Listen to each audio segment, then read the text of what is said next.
London's Metropolitan Police on the trail of stolen metal. This group of Bulgarians was suspected of having stolen an aluminium security shutter and returning to the scene for more of the same. The shutters can be sold for several £100s as scrap.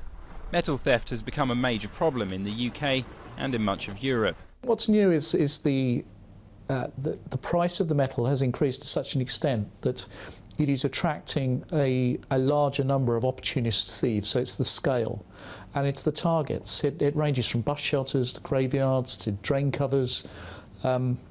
It's in a whole range of metals, processed metals, that you wouldn't normally say are of particular value. In February 2011, the price of a tonne of copper surpassed $10,000 for the first time, and the cost of iron ore has doubled in the past 2 years. Thieves are prepared to risk their lives on railway lines to remove steel cables and other alloys. The thefts, which often take place at night, leave networks paralysed and commuters frustrated. Network Rail, which runs Britain's train infrastructure, says metal theft has caused 16,000 hours of delays over the past 3 years. Communications equipment, church roofs, even beer kegs have been targeted.